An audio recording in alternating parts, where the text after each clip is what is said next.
being 27, I still haven't applied for BTO yet. I'm actually engaged. Oh, okay. Yeah, I've been with him since I was like 20. The only reason is because I feel like I'm not financially ready. And secondly, like I need the ring on my finger first. Like Home is more than these four walls. It's where you plant your roots and build the life you want.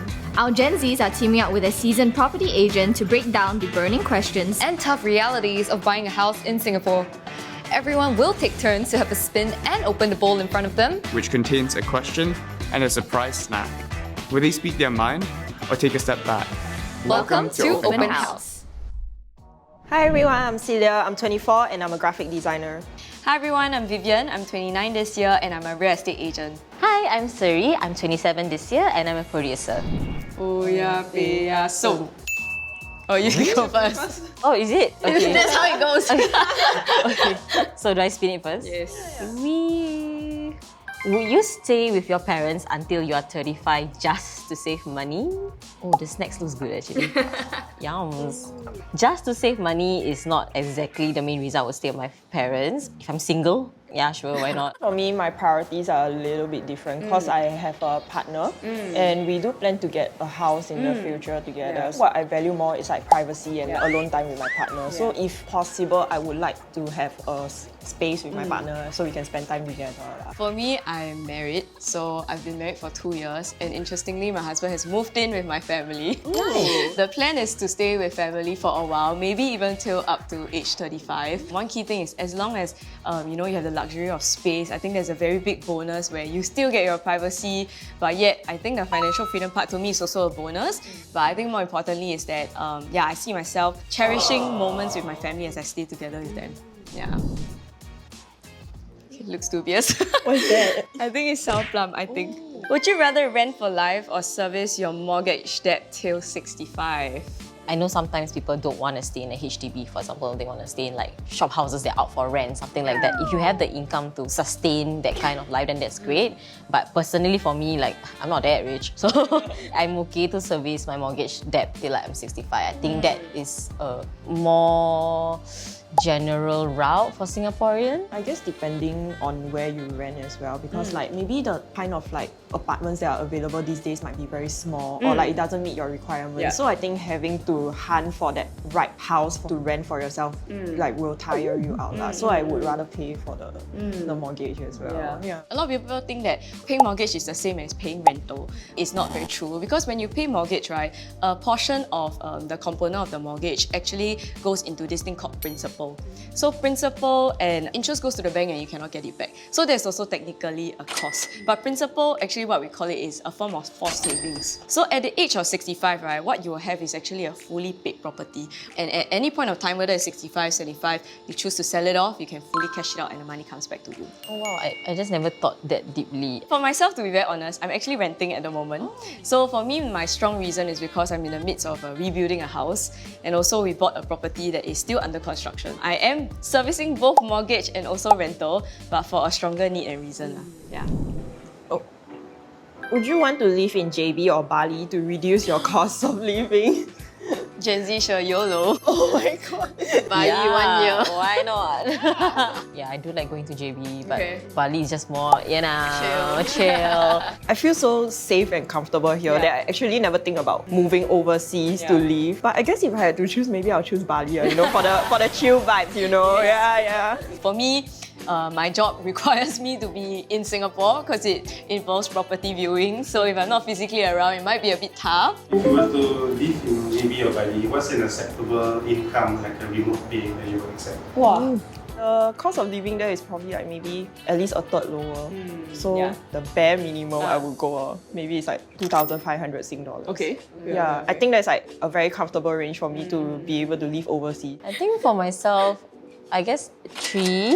I do have a lot of bills to pay for, insurance and all this. So I think even though the cost of living in either JB or Bali is much lower, I would still like to have some sort of a safety net. I'll think of it as more of an opportunity, like, hey, since I'm already there, instead of just thinking about the cost of living, I should think about how I can maximize my savings also. I think off the top of my head is at least like 5 figures, like at least 10,000. But I think everybody's cost of living is different because you think about it, right? You go to Bali for 5 days. place, how much will you spend already? But of course, if you're really living there, you will minimize your spending. You won't go to so much restaurants. Maybe you go to the warongs or like, you know, like That was my very thought simple process. meal. Yes. Bite. Ooh, what's that? Oh, I know. Oh, it's a... Is it a prawn crab? No, I think it's a tapioca. Spicy tapioca. Yeah. Oh, yums. I'll eat that. Okay.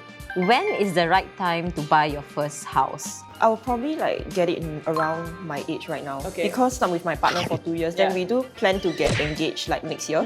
So with the BTO waiting time, right, I don't want to wait until I'm 30 years old to actually be able to move into my own house. I think the right answer is that buy a house when you're financially ready. Because I think a lot of people may succumb to that right of way or that pressure that, oh, all my friends are purchasing a HDB already or applying for BTO already, so I should also do so since I feel like this person is the one. But I think at the end of the day, you have to work out the numbers and make sure that financially you are prepared in your cash, your CPF, before you make that plunge.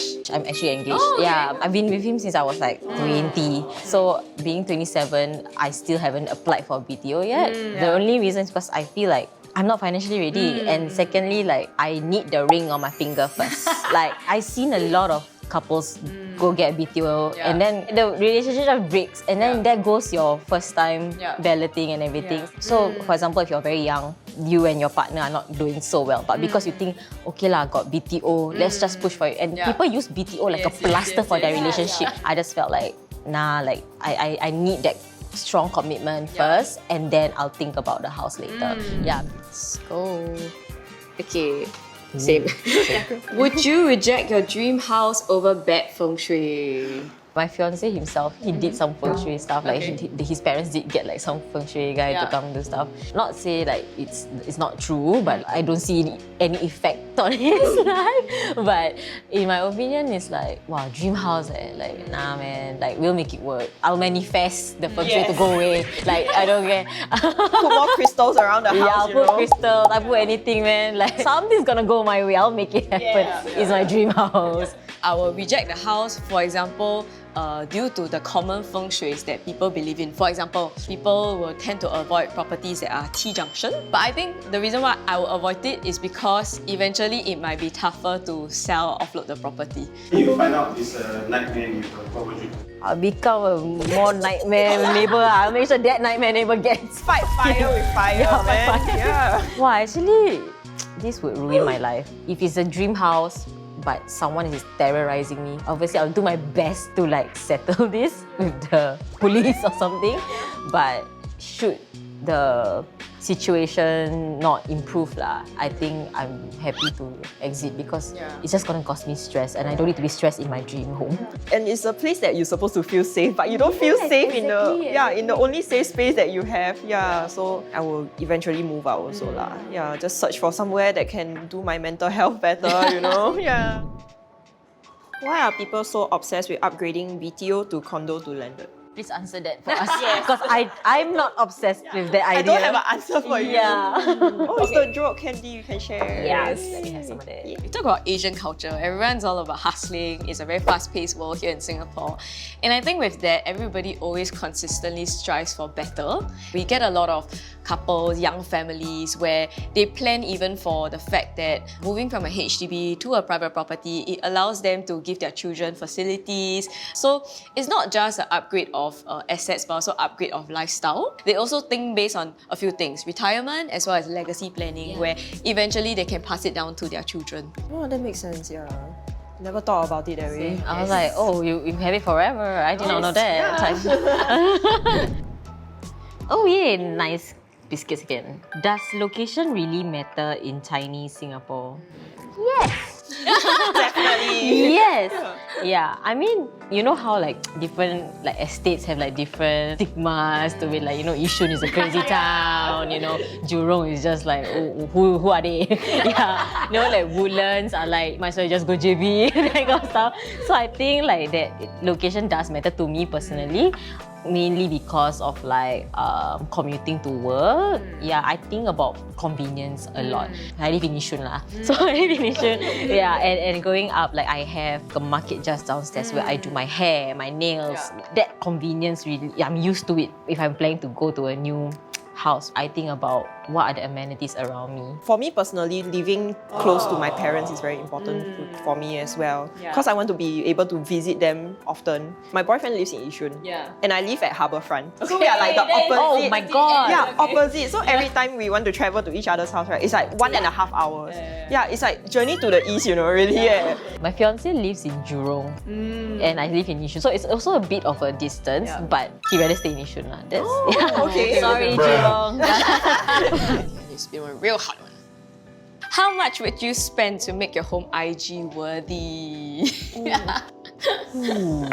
I think maximum I would spend maybe 50k. I look at my house as a forever home. I don't really fully see it as like an investment to move on. I don't need it to be IG worthy. As long as I feel like it's home to me, it's good. I feel like a comfortable range I would spend is maybe like 50 to 80k. Like some things, right, you can buy from Taobao these days. Taobao furniture actually looks very nice. You just need to like maybe put in a bit of work. Not necessarily you have to like get the renovation company to do everything for you because there's a lot of hidden charges. Finish him! Last one, let's go. Cheers! Cheers, guys. Last question. Spicy. Oh, very spicy. Is living near your parents just a way to enjoy free babysitting in the future? As someone who is planning to be a dink household, right? Like, I still want my mom to live with me because she is widowed, so she's single. So that's one main reason I want her with me is really because of having to know that she's okay. If there's any emergencies, I'm there. So for me, my priority of having my mom with me is just so that I can spend the rest of my life with her and the rest of her life to be with me. Like, how many more years do we have with our parents? So that really matters a lot to me to spend her final years with me. Actually, our situation is very like similar because my mom is widowed as well and I'm an only child. So I feel in a way, right, I have to look after her. I think the babysitting thing, right, if I were to have kids, right, it's like a bonus to keep her company because especially because she's alone now. My parents are very funny. They told me that, okay, you know, when you have kids, right, hire a helper. We will take care of the helper. They will take care of the child.